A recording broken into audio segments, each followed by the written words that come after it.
Hi viewers, నమస్కారం. నేను మీ సిరి. వెల్కమ్ బ్యాక్ టు ఇన్కోరి. ఈరోజు కథ ప్రేమ పగల రణరంగం, ఎపిసోడ్ 15. మీ మనసుకు నచ్చే అత్యంత అద్భుతమైన కథ. కథ నచ్చితే లైక్ చేయండి. ఇప్పటి వరకు ఈ కథ మీకు ఎలా అనిపించిందో మీ అభిప్రాయాన్ని తప్పకుండా కామెంట్ చేయండి. ఈ స్టోరీ ముందు మరింత ఆసక్తికరంగా ఉండబోతుంది.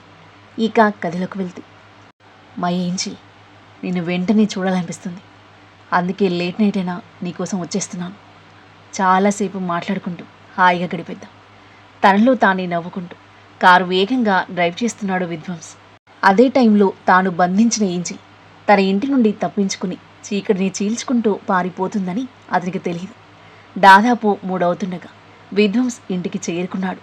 ప్రీషాని చూడాలని ఆతృతతో వేగంగా మెట్లెక్కి తన రూమ్ దగ్గరికి వెళ్ళాడు. రూమ్ డోర్ ఓపెన్ చేసి బెడ్ వైపు చూసేసరికి ప్రీషా కనిపించలేదు. ఏంజిల్ సాఫ్ట్గా పిలుస్తూ రూమ్ అంతా చూశాడు, కానీ తను కనిపించలేదు. ఒక క్షణం ఆగి చిరునవ్వు నవ్వాడు. బాత్రూంలో ఉన్నావా అని అంటూ బెడ్పై కూర్చొని, ఏంజిల్ త్వరగా బయటికి రా, చూడు నీ విధ్వంస్ వచ్చేశాడు. నేను నిన్ను చాలా మిస్ అయ్యాను. నువ్వు కూడా నన్ను చాలా మిస్ అయ్యావు కదా. నువ్వు లేక నేను ఉండలేనట్టే, నేను లేక నువ్వు కూడా ఉండలేవని నాకు తెలుసు.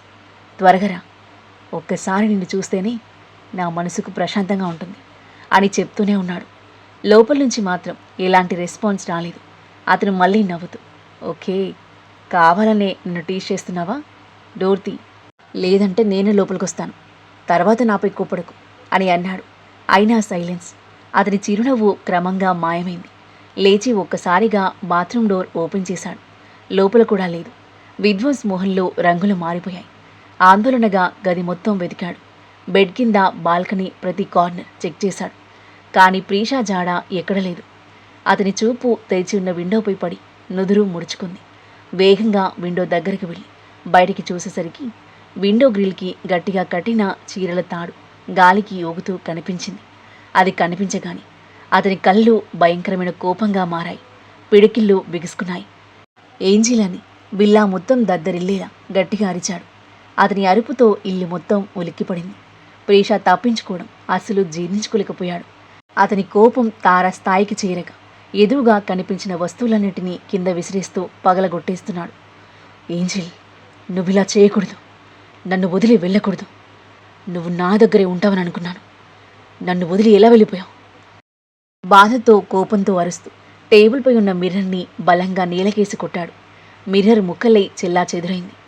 ఆ పగిలిన మిర్రర్లో తన ప్రతిబింబం కనిపించగానే అలాగే చూస్తూ నిలిచిపోయాడు. కొన్ని క్షణాల తర్వాత మెల్లిగా నవ్వుతూ ఒక్కసారిగా భయంకరంగా నవ్వాడు. ఇది మంచి నిర్ణయం కాదేంజీ. ఇప్పటి వరకు నువ్వు నా ప్రేమని చూసావు, ఇక నా కోపం ఎలా ఉంటుందో కూడా చూస్తావు అని కోపంగా పళ్ళు కొరుకుతూ, నేను ప్రేమతో నీ దగ్గరకు రావాలనుకున్నాను, కానీ నువ్వే నన్ను ఇలా మార్చావు. ఇప్పుడు విధ్వంస్ నీకోసం ఎంత దూరం వెళ్ళగలడో నీకు తెలుస్తుంది. నిన్ను వెతికి తిరిగి నా దగ్గరకు తీసుకొస్తాను అని అరిచాడు. అతని మాటలు గదిలో ప్రతిధ్వనించాయి. ఆ అరుపులు విని బయట ఉన్న అతని మనుషులంతా ఒక్కసారిగా అల్లట్టి రూమ్ దగ్గరికి పరిగెత్తుకుంటూ వచ్చారు. విధ్వంస్ కోపం వారికేమీ కొత్త కాదు. కానీ ఈసారి అతని స్వరం వినగానే వారి గుండెల్లో భయం పుట్టింది. ఎందుకంటే ప్రీషా వారి నిర్లక్ష్యం వల్ల తప్పించుకుందని వారికి అర్థమైంది. కొద్దిసేపటికి నాగవల్లి, ఇందు కూడా ఆ గదిలోకొచ్చారు. ధ్వంసమైన గదిని, తెరిచి ఉన్న విండోని, వేలాడుతున్న చీరల తాడిని చూసిన వెంటనే జరిగిన విషయం వాళ్ళకు అర్థమైంది. ఒకరి మొహం ఒకరు చూసుకున్నారు. ఇందు పెదవులపై సన్నని చిరునవ్వు చేరింది. నాగవల్లి దగ్గరగా వంగి, ఏమీ చేయకుండానే పని సగం పూర్తయింది అని గుసగుసగా అంది. నాగవల్లి లోపల నవ్వుకొని విధ్వంస్ దగ్గరికి వెళ్ళింది. నానా, ఏమైంది? ఆ అమ్మాయి ఎక్కడుంది? విధ్వంస్ కోపంతో పిచ్చివాడిలా నవ్వాడు. నా ఏంజిల్ ఈ విధ్వంస్తో దాగుడు మూతలాడాలని నిర్ణయించుకుంది. ఓకే, ఈ ఆట ఆమెకు ఇష్టమైతే నేను కూడా అదే ఆట ఆడతాను. ఆమె నాకు దూరంగా వెళ్ళాలని ప్రయత్నిస్తుంది, కానీ నేను ఆమెను నా జీవితంలో శాశ్వతంగా బంధించాలనుకుంటున్నాను. ఈ ఆటలో చివరికి ఎవరు గెలుస్తారో చూద్దాం అని చెప్పి తన మనుషుల ముందుకొచ్చాడు. అందరూ తల వంచుకుని భయంగా నిలబడ్డారు. విధ్వంస్ ఒక్కొక్కరిని కళ్ళలో నిప్పులు చిమ్ముతూ దహించి వేసేలా చూస్తూ, నా ఏంజిల్ నాకు తిరిగి దొరికే వరకు ఎవరికీ విశ్రాంతి లేదు. తను దొరికిన తర్వాత మీ నిర్లక్ష్యానికి లెక్క తెలుస్తాను, పదండి అని అంటూ రూమ్ నుండి ఆవేశంగా బయటికి నడవడంతో అందరూ అతని వెనుక నడిచారు. విధ్వంస్ వెళ్ళిపోయిన తర్వాత ఇందు చిరునవ్వుతో నాగవల్లి వైపు తిరిగి, అత్త, ఆ అమ్మాయికి నిజంగా చాలా ధైర్యం ఉంది. విధ్వంస్ మాటను కూడా లెక్క చేయకుండా పారిపోయింది అని అంది. నాగవల్లి నవ్వింది. ఆ ధైర్యానికి అది చాలా పెద్ద మూల్యం చెల్లించాల్సి వస్తుంది. విధ్వంస్ దాన్ని అంత తేలికగా వదిలిపెట్టాడు.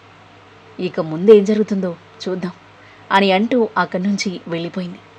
ఇందు తన జుట్టుని వేళ్లతో తిప్పుకుంటూ వెకిలిగా నవ్వి, నాకు అదే చూడాలంది.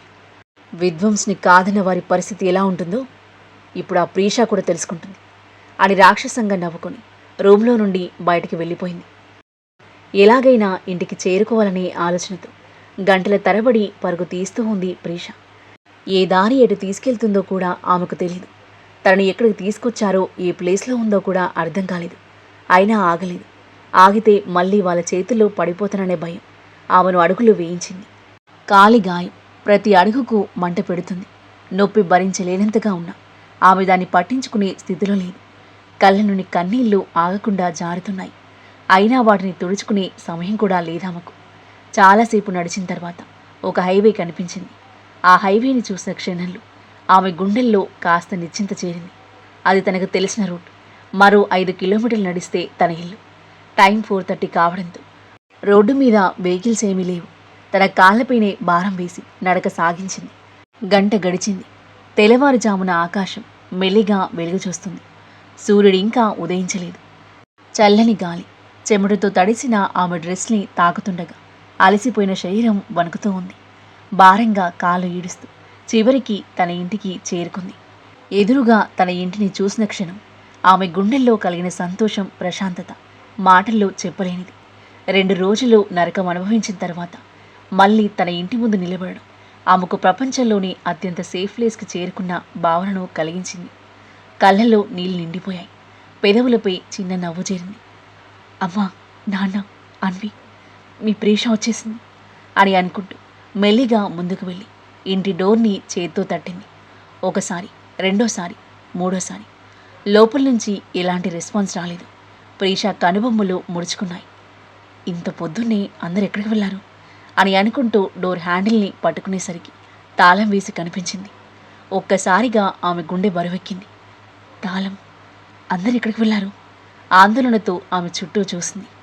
దేవుడా, ఇప్పుడు నేనేం చేయాలి అని పక్కన ఇంటి వాళ్ళని అడగడానికి వెళ్తుండగా అప్పుడే పేపర్ వేసేందుకు వచ్చిన అతను ఆమెను గమనించాడు. అరే ప్రీష, నువ్వా? ఎప్పుడొచ్చావు? అతని మాటలకు ఆమె ఒక్కసారిగా అతని వైపు తిరిగింది.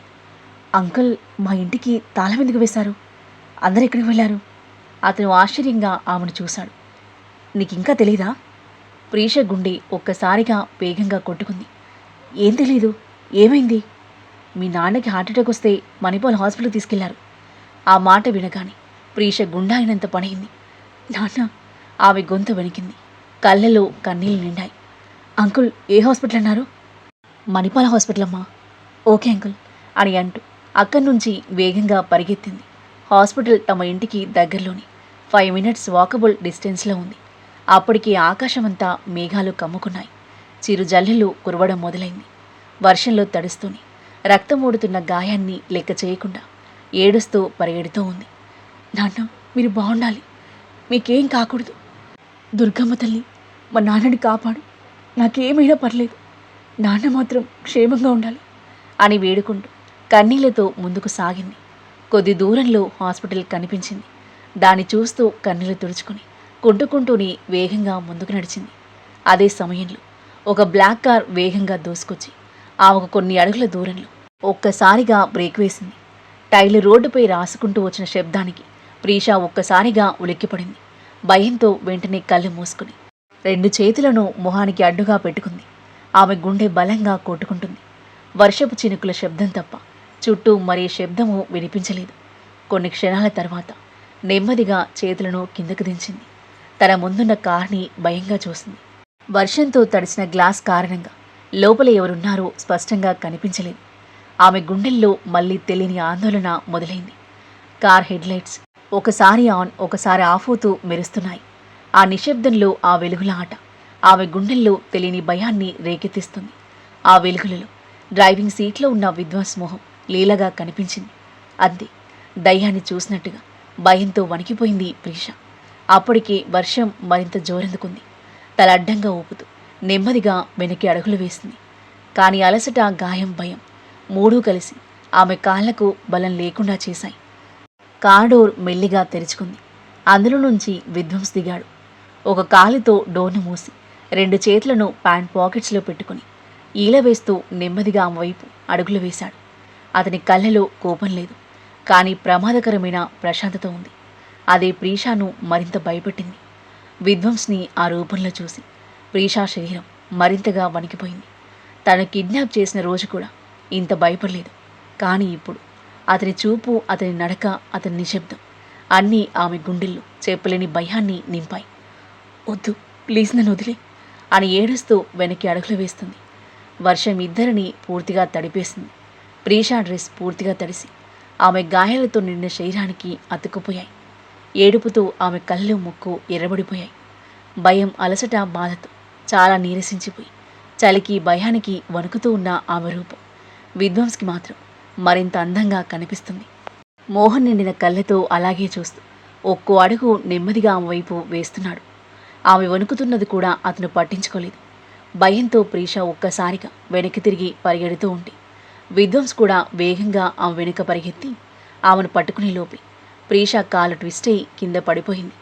విధ్వంస్ వెంటనే ఆమె దగ్గరకొచ్చి మోకాళ్ళపై కూర్చున్నాడు.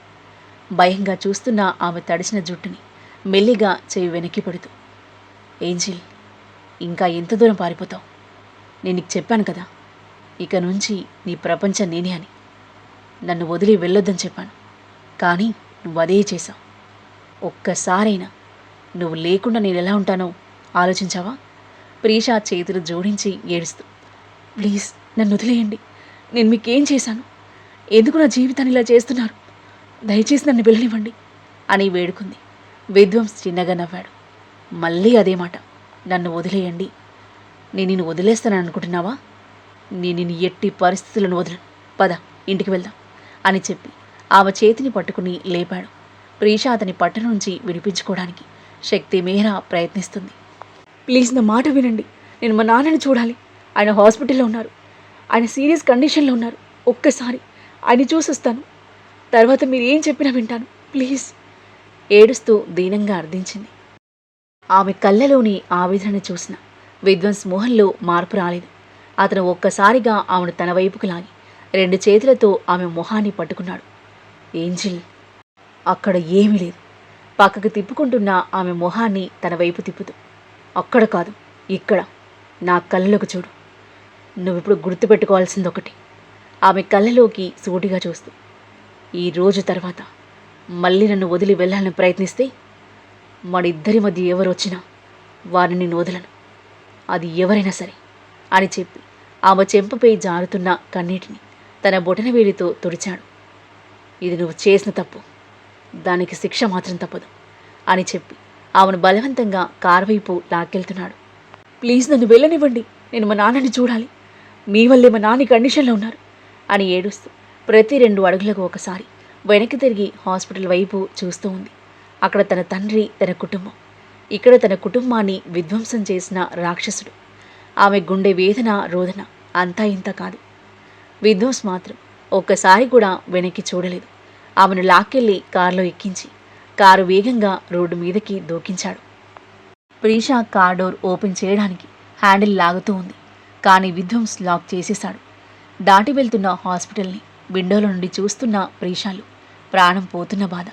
తన జీవితం ఏమవుతుందో అన్న భయం కన్నా తండ్రి పరిస్థితి ఎలా ఉందో అన్న భయాందోళన ఎక్కువగా ఉంది తనకి. విధ్వంస్ని చంపేయాలన్నంత కోపం వచ్చినా ఏమీ చేయలేని నిస్సహాయత స్థితి తనది. విధి ఆడిన వింత నాటకంలో కన్న తండ్రి చివరి చూపు కూడా ఆమెకు దక్కలేదు. వాళ్ళు హాస్పిటల్ దాటిన కాసేపటికి హాస్పిటల్ నుండి సత్యమూర్తి పార్థివదేహం అంబులెన్స్లో ఇంటికి చేరుకుంది. ఆ తర్వాత ఏం జరగబోతుంది? విధ్వంస్ చేతికి చిక్కిన ప్రీషా పరిస్థితి ఏమవుతుంది? తన తండ్రి చనిపోయాడని ఆమెకు తెలుస్తుందా? ఆమె పరిస్థితి ఏంటి? ఇదంతా తెలిసిన దేవా రియాక్షన్ ఏంటి? ప్రీషాను కాపాడడానికి ఎవరు రాబోతున్నారు? ఈ ప్రేమ పగల రణరంగంలో ఎవరి జీవితం ఏ మలుపు తీసుకోబోతుంది? అద్భుతమైన కథనంతో ఊహకందని మలుపులతో ఎంతో ఆసక్తికరంగా సాగి ఈ కథ యొక్క నెక్స్ట్ ఎపిసోడ్ కోసం మన నెక్స్ట్ వీడియో చూడండి. కథ నచ్చితే లైక్ చేయండి. ఈ కథ మీకు ఎలా అనిపించింది? మీ అభిప్రాయాన్ని తప్పకుండా కామెంట్ చేయండి. మరిన్ని ఇలాంటి ఇంట్రెస్టింగ్ స్టోరీస్ కోసం మన ఛానల్ని సబ్స్క్రైబ్ చేయండి. Thank you for listening.